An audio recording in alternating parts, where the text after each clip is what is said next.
முருகாச்சரணம். தன தன தந்தா தந்த தன தன தந்தா தந்த தன தன தந்தா தந்த தனதானா அவனி பெருந்தோடம்பொர் குழையடர் அம்பார் புண்பட் தறிவயிர் தம்பார் கொங்கை கிடையே சென்று அணைத்தரு பண்டாட்டங்கள் சுருகிய கொண்டாட்டம் பெற்றழித்தரு திண்டாட்டம் சற்றொழியாதே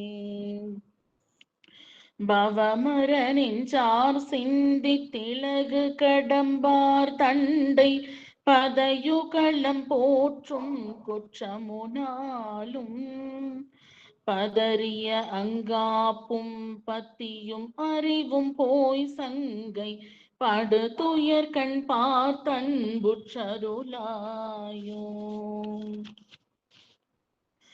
தவநெறி குன்றா பண்பிற் துறவினரும் தோற்றஞ்ச தனிமலர் அஞ்சார் புங்கத் தமராடி தமிழினி தென்கார் கன்றில் திரிதரு கஞ்சா கன்றை தழலிழ வென்றார் கன்றற்புதமாக சிவ வடிவம் காட்டும் சர்க்குருபரதின்பார் சங்க திரள்மணி சிந்தா சிந்து கரை மோதும் தினகரத்தின் தேர் சண்ட பரியிடரும் கோட்டின்றி திருவளர் செந்தூர் கந்த பெருமாளே தினகரத்தின் தேர் சண்ட பரியிடரும் கோட்டின்றி திருவளர் செந்தூர் கந்த பெருமாளே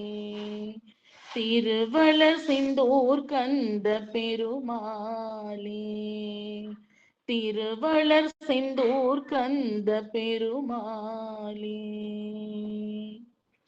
முருகாசரணம். முருகாசரணம். இந்த அற்புதமான திருப்புகழ்ல இதுலயும் முதல்ல பாத்தீங்கன்னா பெண்களுடைய ஆசை இந்த இச்சையை தான் குறிப்பிடுகிறார். இந்த பூமியின் விலைக்கு சமமான மதிப்புள்ள தோடு விளங்கும் மிக அழகிய காதை நெருங்கி வரும் கண்ணென்ற அம்பினால் மனம் புண்பட்டு மாதர்களின் மார்பகங்களுக்கிடையே சென்று அணைகின்ற பழைய விளையாட்டுகளை கற்று உருகிய பெரும் சந்தோஷத்தை பெற்று பின்பு அழிவை தரும் திண்டாட்டம் கொஞ்சம் ஒழியக்கூடாதா? சுவாமி எப்பவுமே இந்த மாயையை என்னிடமிருந்து விலக்கிவிடு, இப்படிதான் முருகப்பெருமான கேட்டிருப்பார். சரி, இது அவருக்காக மட்டும்தான் கேட்டாரா அப்படின்னா கிடையாது. உலகத்துல இருக்கிற நம்ம எல்லாருக்குமான ஒரு அற்புதமான புத்தகம் தான் இந்த திருப்புகழ். இந்த திருப்புகழ்ல இந்த மாயைகளை விளக்க சொல்றது நமக்காகத்தான். நாமும் இந்த மாயைகளிலிருந்து விடுபட வேண்டும். இப்ப அருணகிரியார் அவருக்கென்று பாடிக்கொண்டாரா அப்படின்னா அது கிடையாது. ஏன்னா முருகப்பெருமான் எப்போது அருணகிரியாருக்கு அருள் செய்தாரோ அப்போதே அவர் மாயையிலிருந்து விடுபட்டதாகத்தானே அர்த்தம். இப்ப சுவாமி சும்மா இரு அப்படின்னு அருணகிரியாருக்கு உபதேசம் செய்றார். இப்ப சும்மா இருன்னு சொன்னதுமே அருணகிரியார் ஏன் அருணகிரியார் அமைதியா இருந்தார்? இப்ப நம்மளால சும்மா இருக்க முடியுமா? சும்மா இருன்னா நம்முடைய ஐம்புலன்களையும் அப்படியே அமைதியா உட்கார்ந்து தியானம் செய்யறது. இப்ப எந்த நேரத்துல நம்ம அமைதியா இருக்கணும்னு நினைக்கிறோமோ அந்த நேரத்திலேயே நம்முடைய எண்ணங்கள் செயல்கள் எல்லாம் வேற வேற சிந்தனைகளாக மாறும். அப்ப அருணகிரியார் சும்மா இரு சொல்லற அப்படின்னு உபதேசம் தந்த உடனே 12 ஆண்டு காலம் தவம் செய்யறார் அப்படின்னா அவருடைய மாயை நீங்கி விட்டது. அப்ப இவர் இந்த பாடலெல்லாம் பாடுறார் அப்படின்னா இந்த உலகத்துக்காகத்தான் பாடுறார். இந்த உலக மாயையிலிருந்து நாம் வெளிவரணும். அப்போ சாதாரணமா நமக்கு இந்த மனித பிறவிகள் அப்படிங்கிறது கிடைக்கல. இப்போ வேதங்கள் நமக்கு என்ன சொல்லுது? வேதம் அப்படின்னாலே நமக்கான வழி, நாம வாழக்கூடியதற்கான வழி, கோட்பாடு. இப்ப நம்ம எல்லாம் மனிதர்களாக பிறந்து விட்டோம் அப்படிங்கிறதுக்காகவே நம்ம எல்லா விஷயங்களும் செய்யலாமா அப்படின்னா கிடையாது, செய்யக்கூடாது. இப்போ மனிதர்கள் அப்படிங்கிற உயர்ந்த ஒரு பிறப்பை நாம் எடுக்கும் போதே நாம் எப்படிப்பட்ட வழியை அடைய வேண்டும், எந்த வழியில போனா நாம இந்த ஞானத்தை அடையலாம், முக்தியை அடையலாம், இறைவனை அடையலாம் அப்படிங்கிற வழிகளை எல்லாம் நமக்கு அழகாக தொகுத்து கொடுக்குறாங்க. அப்ப இந்த வழியில தான் போகணும் அப்படிங்கிற நியமனம் இருக்கு. அதனாலதான் இந்த ஆசைகளை துறக்கிறது, இந்த மாயையிலிருந்து வெளிப்பட்டு வரணும் அப்படிங்கறத அருணகிரியார் ஒவ்வொரு பாடல்லுமே வச்சிருப்பார். பல பாடல்கள்ல இந்த மாயையை பற்றி அவர் சிறப்பித்து பாடுவார். காரணம், ஒரு மனிதன் இந்த பூமியில அவதாரம் செய்யும் போதே அவனுடைய இந்த சரீரமானது, இந்த ஐந்திரியங்கள் அப்படிங்கிற இந்த ஐம்புலன்கள் அப்படிங்கிறது இந்த மாயையோடு தான் அதிகமாக ஈர்க்கப்படுகிறது. இப்ப எடுத்த எடுப்பிலேயே ஞானத்திற்கு வந்துருவாங்களா அப்படின்னா கிடையாது. இப்போ ஒரு சிலர் அவர்களுடைய முற்பயன், அந்த வினையின் காரணமாக சிறு வயதிலிருந்தே ஞானமோடு வாழ்வாங்க. சிலர் அவருடைய வினையின் பயன் காரணமாக இந்த உலக மாயைகளில் அகப்பட்டு பல கடினமான சூழ்நிலைகளை கடக்கும் சூழ்நிலையும் வரும். அப்ப அதனாலதான் அருணகிரியார் சொல்றார், எப்படிப்பட்ட வினையாக என்னுடைய பிறப்பு இருந்தாலும் சரி, அந்த வினையில் நான் மாட்டிக்கொள்ளாமல் இந்த இந்த வாழ்க்கையில் இருக்கக்கூடிய மாயைகளை என்னிடமிருந்து அழித்து விடு. அதனாலதான் ஒவ்வொரு பாடல்லையுமே மாதர்களை, விலை மாதர்களை வைத்து அவர் பாடுவதற்கு காரணம், இப்போ அவர் பெரும்பாலும் விலை மாதர்களை குறிப்பிட்டு சொல்வார். அதற்குள்ளேயே நாம் மாயைகளையும் நாம் அடக்கிவிட வேண்டும். எல்லா மாயைகளும் அதற்குள்ளே அடங்கும். அதைத்தான் அருணகிரியார் நமக்கு விளக்கி சொல்றார். இப்படிப்பட்ட மாயைகளிலிருந்து நாம் வெளிப்பட்டு இறைவனை நாம் நாடி செல்ல வேண்டும். நான் முதல்ல சொன்னேன், நமக்கு இந்த மனித பிறப்பு அப்படிங்கிறது சாதாரணமா கிடைக்கல. ஏன்னா நம்ம எந்த ஒரு உருவத்தை தாங்கி வேண்டுமானாலும் பிறந்திருக்கலாம். ஆனால் மனித பிறப்பு எடுத்திருக்கிறோம் அப்படின்னா, அப்போ அந்த மனித பிறப்பு, இந்த பிறப்பு எதற்காக அப்படின்னு நாம சிந்திக்கணும் இல்லையா? இப்ப சர்வசாதாரணமா எல்லாரையும், எல்லா ஒரு விஷயத்தையும் நமக்குள்ள அடக்கிக்கிறது இந்த வாழ்க்கை கிடையாது. இப்ப எல்லாமே நம்ம கண்ணுக்கு தெரியும், எல்லா மாயையுமே நம்ம கிட்ட வரும். ஆனா அதுல இருந்து விடுபட்டு அங்கிருந்து வந்து சுவாமியை அடையிற அந்த ஞானம் நமக்கு வேணும். அந்த ஞானத்தை தரக்கூடியது திருப்புகழ். நமக்கு பொதுவா தெரியும், நமக்கு 84 லட்சம் பிறவிகள் அப்படின்னு சொல்லுவாங்க, சைவ சித்தாந்தம் சொல்லுது. இப்ப இத்தனை பிறவிகளிலும் நாம் மனிதர்களாகத்தான் பிறந்திருப்போமா அப்படின்னா கேள்விக்குறிதான். எத்தனையோ பிறப்புகள் இருந்திருக்கும்.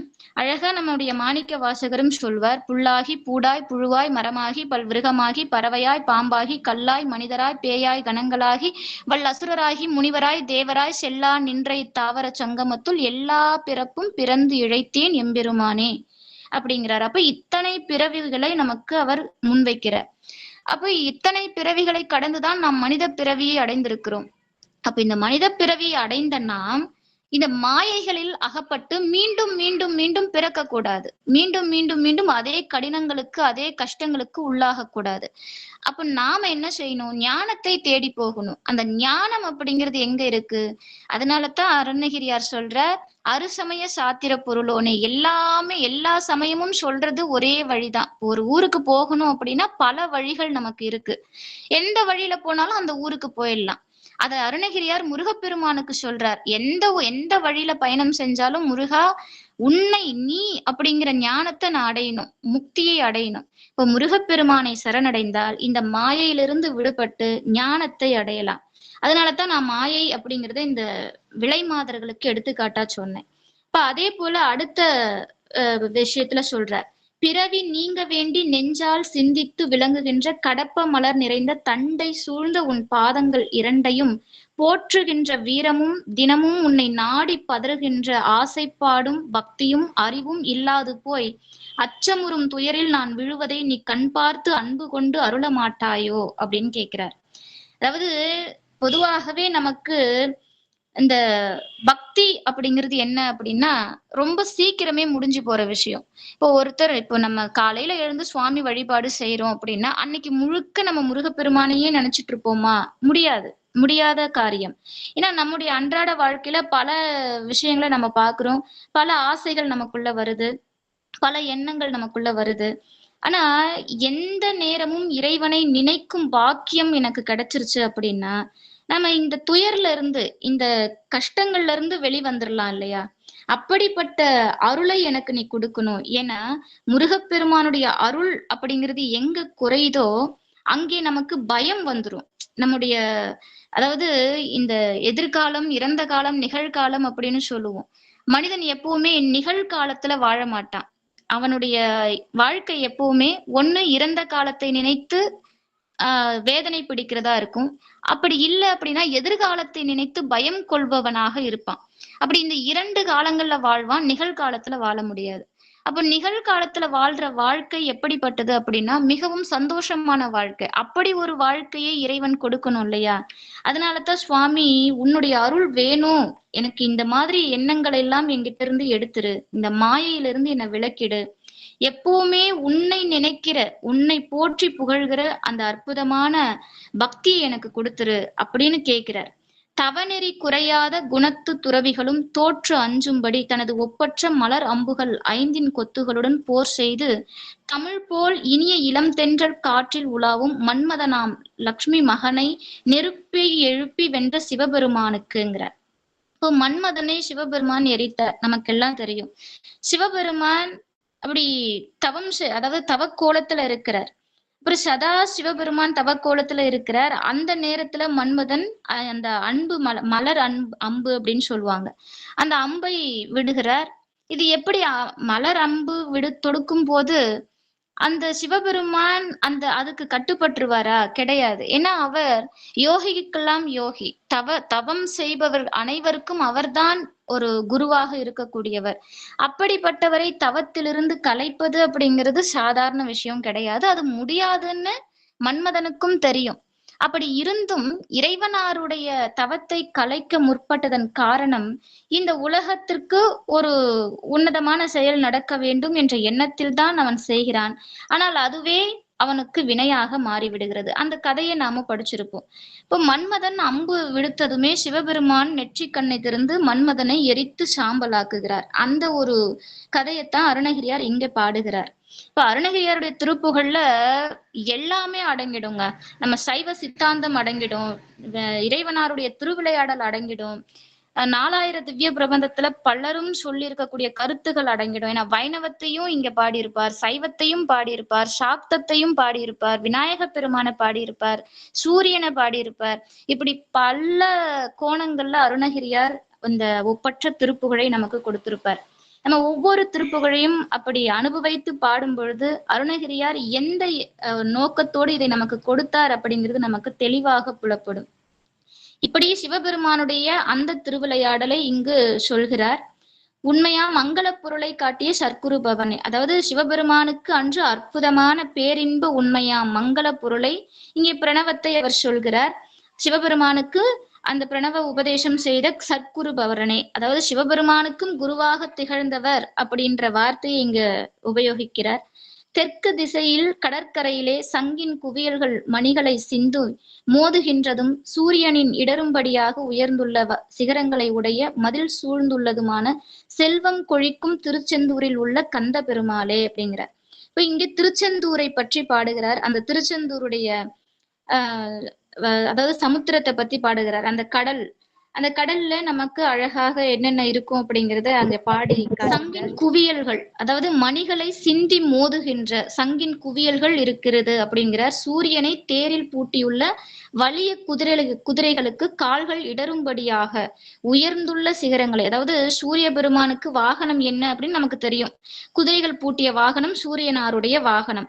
அப்படி சூரிய பெருமான் அங்க சூரிய நாராயணர் அங்கே குதிரை வாகனத்தோடு வரும்போது அவருக்கு கால்கள் இடருபடியாகுமாம் அந்த குதிரைகளுக்கு. அப்படி உயர்ந்த சிகரங்களை உடையதாம் இந்த திருச்செந்தூரில் இருக்கக்கூடிய அந்த செல்வம் கொழிக்கும் மதில் அதை இங்கு சுட்டி காட்டுகிறார். இந்த திருச்செந்தூருடைய பெருமையை சுட்டி காட்டி இப்படிப்பட்ட திருச்செந்தூரிலே வீற்றிருக்கக்கூடிய கந்த பெருமாளே அப்படின்னு இந்த பாடலை அழகாக முடிக்கிறார். முருகாசரணம்.